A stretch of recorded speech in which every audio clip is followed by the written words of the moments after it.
This is Mori of Yeshara, exposing the Exodus that was hidden in plain sight. I find it appropriate to bring this back before you again. We're about to leave here soon. I wanted to show you what the scholars are hiding. All of the biblical scholars today state this. There is no proof of an Exodus. Well, now you can see the reason why they say there's no proof of an Exodus.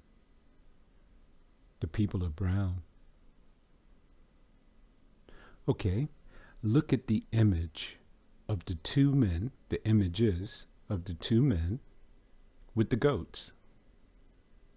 The first one is Masha, the one you call Moses. And the second one is Aharon. What were they doing here? Spoiling the Egyptians. How do I know that this is Masha? Well, it tells you who he is. Right next to his head, you see the triangle symbol by his afro. What do they say the definition of a Hebrew is? A member of the Afro-Asiatic family of languages. He has an afro. And above his head is a triangle which stands for mountain. You can look these symbols up yourself.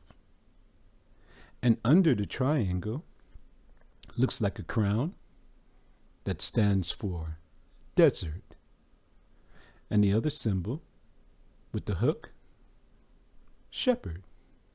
They would say sheik. Let me tell you what the scholars say that this means. They say it means Hyksos. It does not. I checked. I went deep into this. It does not mean Hyksos. What it means is this. A desert shepherd who came from the mountain. Does that story sound familiar? What mountain would that be? The Mount of the Alayam. Look under the goat's head. The story continues. This desert shepherd that came from the mountain led the people out on foot over the reeds, come down further into a land that is fertile. What land would that be? Canaan, the promised land. They hid this in plain sight. Then they told you something, that these people are called the Amu. What does the Amu mean? Those who come from the Near East, from Canaan. Look up top.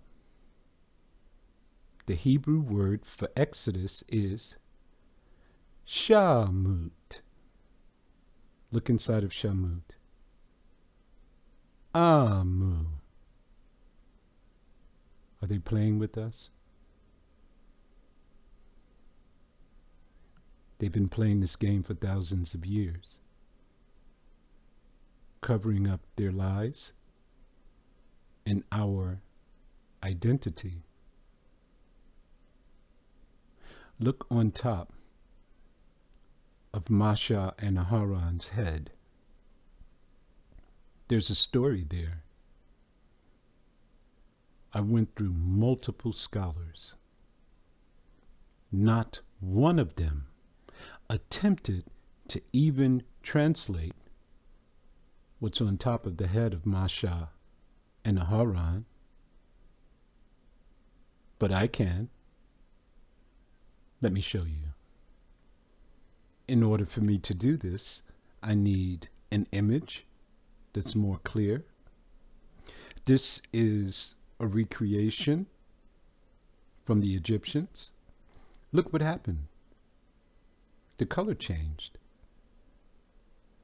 They were brown with Negroid features.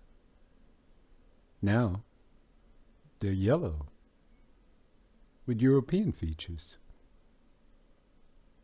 Okay, look up top. There are all the symbols. They're nice and clear. Let's see if we can read them. From left to right, you'll see two lines with two loops. Those are numbers. The two lines equals 2. Each loop equals 10. 2 loops equals 20. 22. Got it. Then the second set of numbers, there are 5 lines equals 5, and 1 loop equals 10, 15. The scholars say that this represents 37 people that are in the scene. There's no 37 people in the scene. I just wanted you to see that.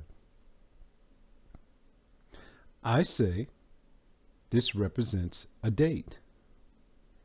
What date would that be? 22/15. 2215. Look what comes next. There's a man there, captive, in bondage. Who would you say that is? Yosef, the one you call Joseph. Remember? He was brought into Egypt in bondage. 215 years before the Exodus, according to Scripture. He rose to prominence. He became second to Pharaoh. He brought his people into the land. They dwelt safely. He died. Then arose a Pharaoh that knew not Joseph, and he took our ancestors captive. Then came Moshe and Aharon. They brought their staff. Do you see the staff there? They threw the staff down before the Egyptians, turned into a serpent. I have a recreation. It shows that inside of the staff is a serpent. I'll show you shortly. But they threw the staff down before the Egyptians. It became a serpent. The Egyptians threw their staffs down. They became serpents. And Moshe and Aharon's staff ate the Egyptians' serpent. Remember? Pharaoh's heart was hardened. He still wasn't going to let the people go because of something like that. So Yahuwah sent the plague. See the owl? It means plague and death. Then after these plagues, the next symbol, see up top, it's a little yellow symbol on top of the arm with the hand. The yellow symbol means mighty, and, of course, an arm stretched forth with a mighty arm and a stretched forth hand. To who? See the swiggly lines there? The Kedusha Yam, the assembly, the called out ones, the children of Yesharo. On the pictograph, that would be Mem, or Ma, meaning waters. Translation, multitudes. So with a mighty hand and a stretched forth arm to the multitudes, he led the people out on foot, look, followed by the horned serpent.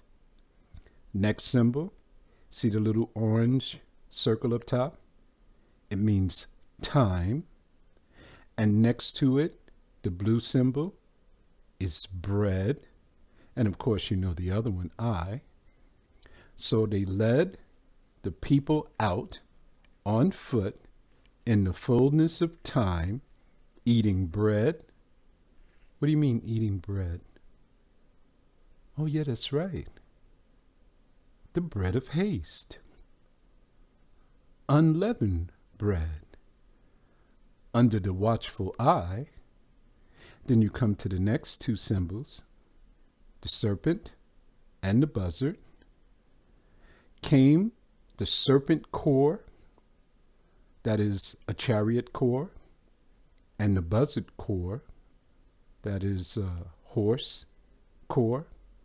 You can see this in Exodus, Gods and Kings. Watch the movie, and you'll see when they go into war against the people who really are supposed to be the Hyksos. You'll see when they go into war with them that the one who plays Moses has the buzzard on his helmet, and the one who plays Pharaoh has the serpent on his helmet. You'll find that they ran into a barrier. See that loop there? They ran into a wall. Look behind the loop, a wall of fire. Does any of this sound familiar to you? And as they ran into the barrier with the wall of fire, the people, the congregation, the Kedushayim, crossed over the waters. See bread there? Eating the bread of haste. And then they went through the reeds, eating the bread of haste, into a fertile land. How is it that I was able to do that and they couldn't? They didn't want to. This speaks for itself. Just try it. Go check it for yourself, and you'll see. We are a people robbed and spoiled. We can regain our history, our culture, everything they stole from us, if we would only return to the law. Now here's the serpent in the rod. Here's a recreation of the images up top. This person decided to paint the people brown like they're supposed to be. You see in the rod, there's a serpent in there. The evidence is just overwhelming. Now let's deal with the timeline. Shamut, the Exodus, according to the walls in Egypt, was in the 20th century. BM. What does BM stand for? Before the Mashayah. Now look at the Gentiles' Exodus. It's in the 15th century BC. What, 500 years later?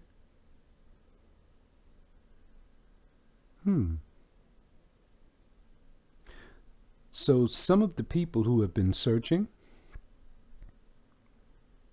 could not find this image or the children of Yisrael on the walls in Egypt because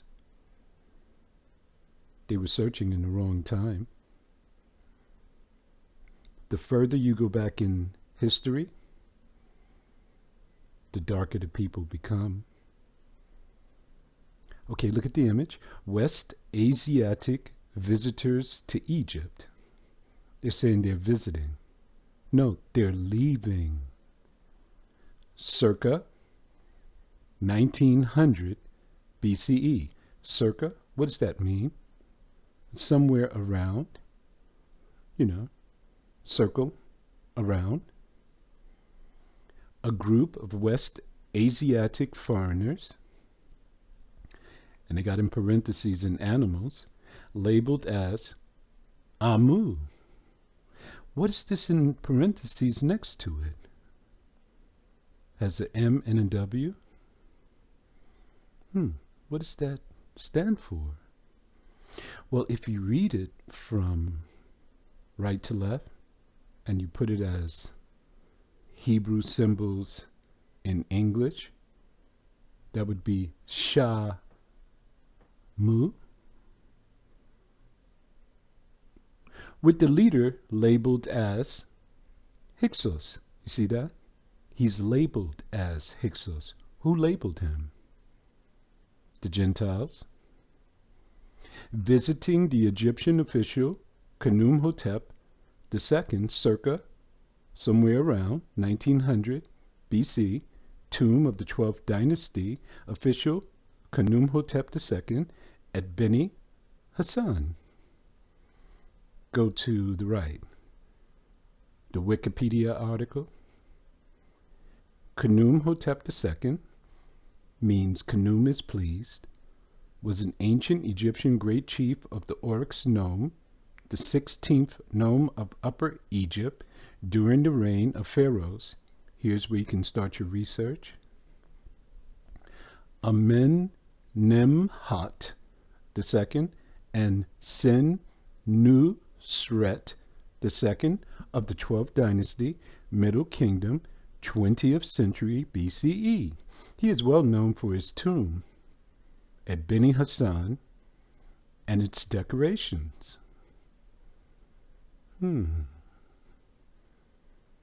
So they had the timeline wrong.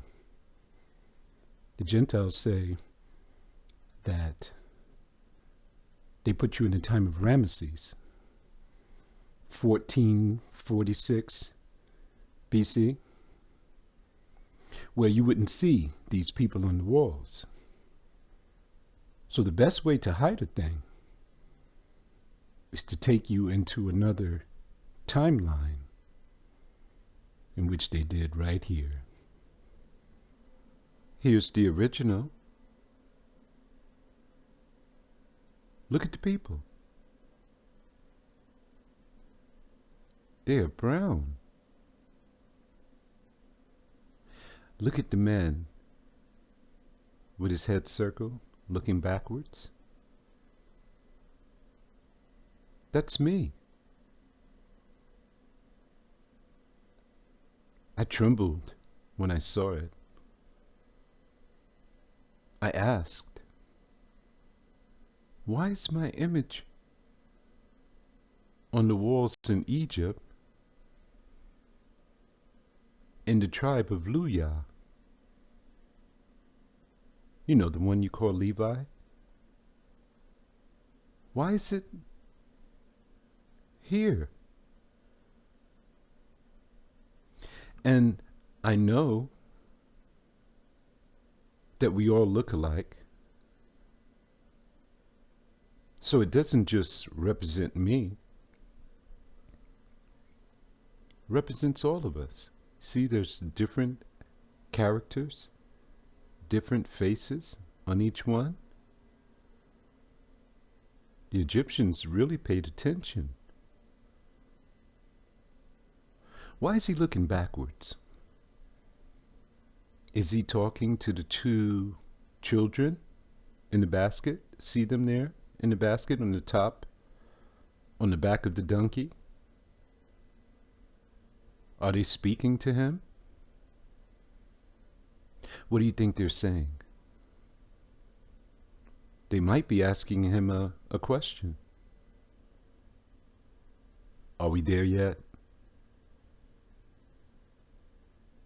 And he replies, we're just leaving. Look at the sister. She is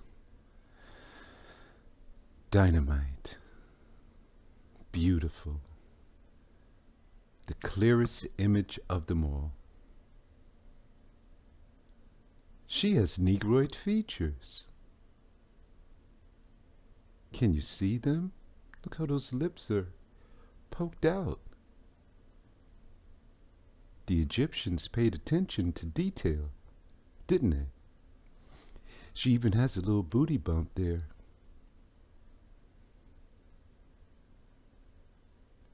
Do you see the young lady in front of her?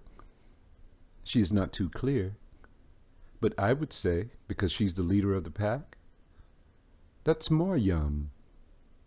You know, Miriam. There's no proof that she's Maryam, but I'm just dealing with speculation. She looks so proud and so prominent, doesn't she? Truly, we are a people robbed and spoiled. Remember, we thought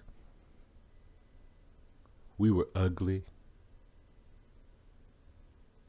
We hated this brown skin, wanted to scratch it off, comparing ourselves to another group of people, when in all reality, we are the standard.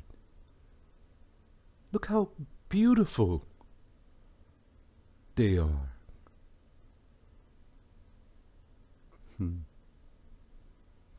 They were leaving Egypt